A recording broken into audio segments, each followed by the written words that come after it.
Hello everyone, আসসালামু আলাইকুম। সবাই কেমন আছেন? আশা করি সবাই অনেক ভালো আছেন। আপনাদের দোয়ায় আমিও অনেক ভালো আছি।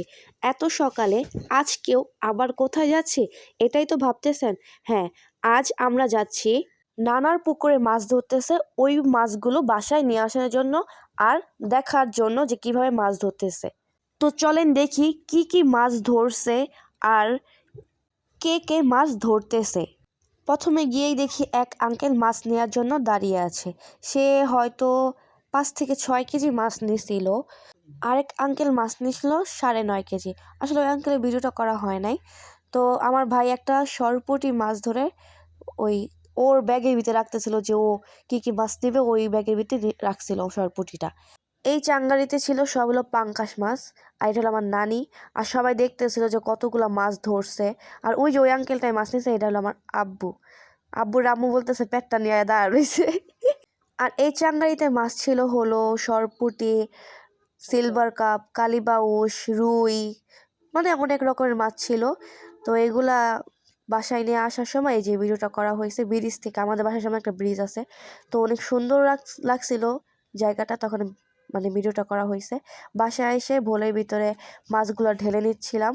এগুলা হলো পাঁচমিশালি মাছ, সিলভার কাপ, পাঙ্কাশ, রুই মুই। আর এটা হলো থাইল্যান্ডের খৈলা, যে মাছটা মাঝখানে বের হয়েছিল, থাইল্যান্ডের খৈলা। মানে মাঝখানে অনেক এই মাছটা ছিল সব জায়গায়। এই দুই ভোলের মাছই কিন্তু আবার ভাগ করা হবে আমার নানা নানির জন্য আর আমাদের জন্য, মানে সব কাটাকাটির পরে ভাগ করা হবে। কিন্তু পাঙ্কাশ মাছ দুইটা ভাগ করা, বড়টা হলো আমাদের আর যেটা একটু ছোট ওইটা হলো নানা নানির। আবার আমাদের যে পাঙ্কাশ মাছটা ওই সাইজে আরেকটা বড় পাঙ্কাশ ছিল, ওইটা আমার মামা বাসা দিয়ে আসছে, ওইটা আসলে ভিডিও করা হয় নাই। তো এখানে এই তেলাপিয়া মাছটা আমার ভাই নিয়ে আসছে, ওর জন্য আবার তেলাপিয়া মাছ খায়। আর এইখানে বেশিরভাগই বড় মাছগুলো আমাদের, ডাডিগুলো ছোটোগুলা। আর সবগুলো সরপুঁটি মাছই আমার বাইরে অলরেডি, আসলে ওই মাছগুলো পছন্দ করে তো। আর এই পাঙ্গাস মাছটা হলো আমার জন্য, আমি আর কোনো মাছ খেয়ে নেই পাঙ্গাস মাছ ছাড়া। আর এই মাছগুলো ওই নিয়ে আসছে। এখন এইগুলো আমার নানি আর আমার আম্মু দুইজনে মিল্লা কাটবো। আম্মু কাটছিল হলো থাইল্যান্ডের খৈলা মাছগুলো, আম্মু কাটছিল আর পাঙ্গাস মাছটা। আর বাকি যে মাছ ছিল ওই মাছগুলো নানি কাটছিল। ওই যে দেখেন রুই মাছ, তারপরে তেলাপিয়া, এগুলো সবই নানি কাটছিল। আর থাইল্যান্ডের খৈলা মাছগুলো আমার আম্মু কাটছিল। নানি আমার ভাইয়ারে কইতাছে বড়িরা দে একটু মাছটি কাটি, বড়িরা দে। তারপরে আমার ভাই বড়িরা দিল। এখন প্রথমে হ্যাঁ বড় মাছটা লইছে, রুই মাছটা। এটা হইলো আমার ভাইয়ের। আমার ভাই এই মাছটা লইছে খাইব দেখা। এই মাছটি আজকে রান্না করা হয়েছে। আপনাকে একটু পার্কে জিনিস দেখামো, দেখলে আপনারা অবাক হইবেন ওই জিনিসটা দেখে। যাই হোক, এই মাছটা দেখেন, এটা হলো থাইল্যান্ডের খৈলা, তেলাপিয়ার সাইজের মতো এই একটা মাছ।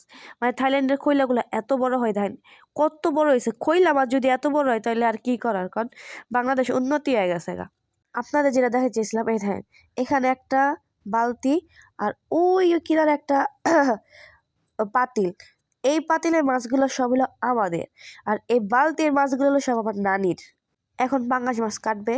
তো পাঙ্গাস মাছ কাটার আগে এই যে এই পাতাগুলো, মানে এটা হলো ডুমুর পাতা, এই ডুমুর পাতা দিয়ে ভালো করে ডইলা তারপরে মাছ কাটে। মানে অনেক ভালো করে ডলতে হবে, দেখবেন যে এই পাঙ্গাসগুলো তো তাজা না, এটি ডললে লাল টকটকা হয়ে যায়। মানে ওই কালো ওগুলা থাকলে কি আর মাছ খাওয়া যায়?